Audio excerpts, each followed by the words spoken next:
Mesdames, Messieurs, chers compatriotes congolais, pourquoi je milite pour la mise en place d'une république fédérale au Congo-Brazzaville? Et pourra se faire après la période de transition politique de 3 ans. Période au cours de laquelle nous allons mettre en place et repenser une nouvelle république fédérale au Congo. Parce que s'il y avait cette république fédérale que je vais annoncer, Sassou Nguesso ne serait jamais dictateur du Congo. Il n'aura pas confisqué tous les biens du Congo. Voilà. Et pourquoi cette idée de république fédérale? Il y a plusieurs réalités. Je peux citer la première. Celle-là est plus sociale et culturelle. C'est du tribalisme politique, par exemple. Au Congo, avant d'être cadre, élite et autres, on est avant tout représentant de sa tribu, de sa région. Donc les gens cherchent toujours à travailler pour les biens communs en regroupant les membres de leur tribu, de leur sens. C'est vu ça depuis 1959 à nos jours, même si Sassou Nguesso l'a plutôt augmenté. Mais ça a été toujours cette réalité. Elle n'est pas que congolaise, elle est surtout le continent noir. C'est une réalité sociale et culturelle, ce tribalisme politique qui nuit gravement à l'intérêt général. Il y a une deuxième réalité qui est plus politique, c'est de la confiscation des ressources communes, des deniers publics communs au service d'une région au pouvoir ou d'un groupe, par exemple le cas du Congo-Brazzaville aujourd'hui. Tout le pétrole de la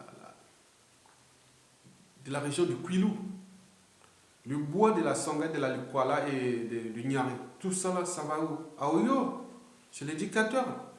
Même s'ils distribuent un peu au compte-gouttes, ceci en fonction de ces stratégies dictatoriales, mais en réalité, il n'y a pas une cohérence au niveau de la gestion de la chose publique, à cause toujours de cette réalité politique, tribaliste ou ethno-régionaliste qui confisque le bien commun. Donc c'est un problème. Le troisième, il y a une réalité, on a vu ça partout dans le monde. Tous les pays où le pouvoir est autogéré, fiablement et durablement, d'en bas vers le haut, c'est des sociétés où c'est plus efficace. Il y a une diversité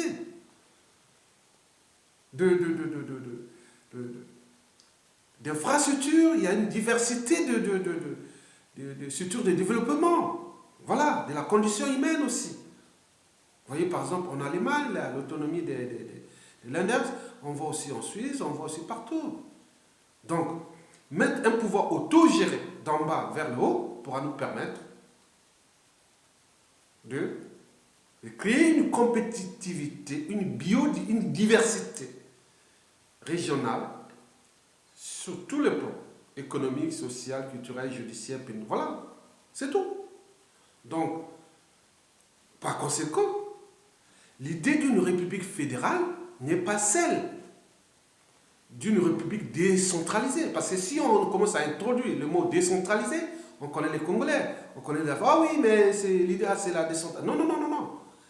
L'idée d'une république fédérale est celle des pouvoirs et des contre-pouvoirs politiques, économiques, sociales, culturelles, environnementales et sociétales, semi-autonomes ou autonomes à l'échelle régionale. Donc, les gens peuvent être élus à l'échelle, fois universelle, directe, au niveau régional. Ils constituent un pouvoir régional. Par exemple, moi, je connais les études de ma région. Je peux citer dans le désordre, par exemple, la Songa. Je peux prendre, par exemple, la Bouenza. Je peux prendre, par exemple, le Gari. Je peux prendre, par exemple, la Kivette Ouest. Bon, je donne des exemples. Hein. Bon, je repars sur la Songa, par exemple. Je connais que c'est une région où il y a beaucoup de forêts, il y a beaucoup de... Voilà. Je peux aller chercher des partenaires économiques pour construire ma région. À l'extérieur, je suis libre. Donc, je ne dépends pas du pouvoir central de Brazzaville pour aller chercher des partenaires et qui vont venir développer ma région. Voilà. Donc, je serai libre d'aller chercher mes partenaires. Mais seulement, il y aura un cadre constitutionnel fédéral qui dira que vous pouvez aller chercher ça à condition que pour que ça nuise pas non seulement l'intégrité nationale, mais aussi d'autres ceux qui touchent des problèmes purement environnementaux, des problèmes environnementaux, des problèmes, voilà, ces problèmes-là. Mais le reste, non. Je suis le président de ma région, je connais bien les trucs de ma région, donc je peux là aller chercher. Mais il va se poser le problème, simplement, le problème de la répartition des compétences et des ressources pour l'instant. Nous avons, bon, qui va gérer qu'est-ce que la région avec ses ressources? Quelles ressources d'abord pour la région?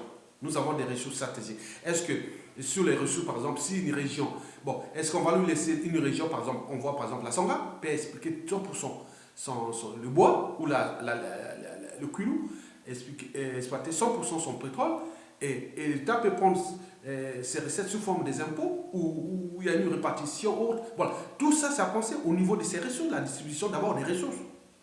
Après, il y a le problème des compétences. Quelles seront les compétences attribuées à la région? On ne parle pas de, par exemple, l'emploi, par exemple. Est-ce que c'est l'État ou c'est la région? Les routes et les autoroutes, les universités, les hôpitaux. Donc il faut répartir ça par rapport aux ressources. Bien sûr qu'il y aura une inégalité entre les territoires. D'où l'État fédéral qui sera là pour arbitrer, réguler et traiter ces inégalités entre les territoires. Voilà. Mais il va se poser aussi le problème qui sera à la tête de l'État. Moi, je propose qu'il y ait moins de présidentialisme. Non. On aura un président de la République fédérale qui aura un rôle simplement symbolique et moral. Et un chancelier ou un premier ministre ou autre qui sera là, élu soit au suffrage universel direct ou par les grands corps d'électeurs régionaux. On peut dire non, par chaque région, on aura 10 grands électeurs qui vont élire le Premier ministre qui va gouverner le pays. Bon, on peut faire ça puisque les régions sont déjà élus, les présidents des régions sont déjà élus au suffrage universel régional. Donc, voilà. Donc, bon, si on ne peut pas passer par ce sens-là, dans tous les cas, le Premier ministre sera là pour réguler, arbitrer, se positionner par rapport au développement, à la cohésion nationale sur le plan exécutif, c'est-à-dire au niveau de la condition humaine, c'est-à-dire l'accès à l'eau, l'énergie, nanana, il faut réguler ça. Mais le gros boulot sera fait par les régions. Donc, le président de la République fédérale, il sera qu'il a un rôle moral, et nous n'aurons plus de dictature. Donc, le pouvoir sera au niveau régional. Ils pourront même les descendre. Ils ont des contre-pouvoirs et des contre-pouvoirs fiables. La Cour des comptes régionale, le Conseil régional, plein d'États, avec le gouvernement régional. Parce qu'ils vont former un gouvernement. Il y aura des ministres dont les ministres de la région. Comme on voit, on a un ministre de la région, un premier ministre. Voilà. Donc, il peut y avoir ces gens de secrétaire d'État à la région. Voilà. On peut créer ces trucs-là. Il suffit de penser à agiter les neurones. Agitez vos neurones, merde. Voilà. Donc, nous aurons une période de transition politique de 3 ans. Au cours de cette période, nous allons repenser l'idée d'une république fédérale et avec des pouvoirs et contre-pouvoirs fiables au niveau régional. Quels que soient les pouvoirs qu'ils soient économiques, sociaux, culturels, environnementaux et sociétals. Déjà, il y a des régions, l'exception culturelle. Il y a des régions, ils vont développer leur télévision régionale, ils vont promouvoir leur gastronomie régionale. Il faut faire ça pour que ces cultures régionales ne disparaissent pas. Donc on va aller plus, même au sein même de la région. Ils peuvent encore descendre plus bas, d'où l'enjeu aussi pendant cette période de transition et recouper les territoires par rapport à ces majorités ethno-régionalistes pour qu'ils se retrouvent entre eux, puisque ça posait problème. Voilà. Maintenant, tous ceux qui viendront travailler à l'administration fédérale iront sous concours ou par dossier en fonction de la demande fédérale. Sinon, le reste sera fait par concours. Le reste, vous allez dans votre région. Voilà. Toutes les régions du Congo sont riches. Voilà. Il n'y a pas une seule région qui est pauvre. Il y a tout. Il y a d'autres qui sont comme l'Amazonie de l'Afrique. Oui, l'Amazonie de l'Afrique. Il y a d'autres qui sont comme un peu, disons, les savanes d'Afrique de l'Est, ou même en Afrique du Sud. Et voilà, on est tous riches, on a l'eau, on a l'énergie, on a ça. Répartissons, découpons les régions et fabriquons. Donc nous devons travailler ça dans le sens opérationnel, techniquement. Au niveau d'abord des pouvoirs et des comptes pouvoirs régionaux, les modes d'accès à ces pouvoirs et la répartition des compétences. Donc tout ce qui sera ensemble, voilà. Est-ce que, par exemple, moi je pense que l'État pourra pourra prendre les dossiers les plus importants, par exemple la justice, c'est le pouvoir fédéral qui pourra le faire, même si au niveau régional, on peut appliquer d'autres mesures coercitives en ce qui concerne l'administration pénitentiaire ou judiciaire. Bon, à leur échelle, bon, voilà. Et aussi le problème de l'éducation, c'est-à-dire la construction des universités, des infrastructures, autres. Mais donc, il faut repenser ça, que c'est acquis. Bon, maintenant, au départ, nous allons commencer, par exemple, le premier jour, la première fois, pendant cette période de transition, ça va être géré de façon centrale, comme ça se fait aujourd'hui. Et dès que les élections sont faites, et ils commencent opérationnellement à appliquer ça. Mais il faudra organiser même pendant cette période de transition des grands forums. Par exemple, le forum de la région de la Brenza. Ceux qui vont se présenter, ils pourront inviter des nouveaux acteurs pour voir les atouts de leur région. Voilà. Et archiver aussi tout ce qui est là, promouvoir les valeurs de par exemple, c'est les plateaux bébés ou nanana, ils savent manger, ils ont l'air que il faut vraiment promouvoir cette gastronomie ou même ces langues régionales. Voilà, vous allez travailler ça. Parce qu'on ne peut pas répéter. Parce que le monde aujourd'hui va plus vers la globalisation. Donc il y a des cultures, il y a des langues, il y a des manières de vivre qui vont disparaître petit à petit. Si nous restons dans les États centralisés comme ça. Donc donnons le pouvoir à l'échelle régionale. Et nous avons les moyens de les structurer. D'abord au niveau du découpage. Puis la répartition des ressources et des compétences. Qui soient politiques, économiques, sociales, culturelles, voilà, tout. Il faut répartir ça. Tout ce qui sera pour l'administration fédérale et ce qui sera pour l'administration régionale. Donc il faut repenser quelque chose de nouveau et meilleur, pas copier ce qui se passe ailleurs, par exemple dans les républiques fédérales ailleurs ou décentralisées ailleurs. Nous devons faire quelque chose de pratique et technique, simple et vraiment technique. Voilà. Moi, j'aurais même pensé que à la fin de chaque mandature de pouvoir central, le président de la région, le président de l'État de la région, qui aura passé 2 mandats, ce qui signifie qu'il a gagné, maintenant, qui a fini son mandat, il se met en réserve, il peut venir occuper des fonctions suprêmes au niveau fédéral, par exemple. Donc, il peut y avoir des choses comme ça. Donc, il y a beaucoup de choses à créer dans ce sens-là.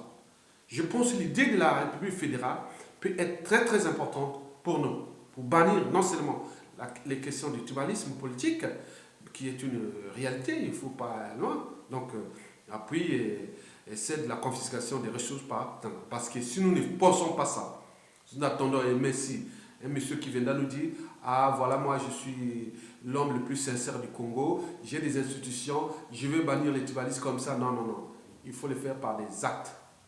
Voilà.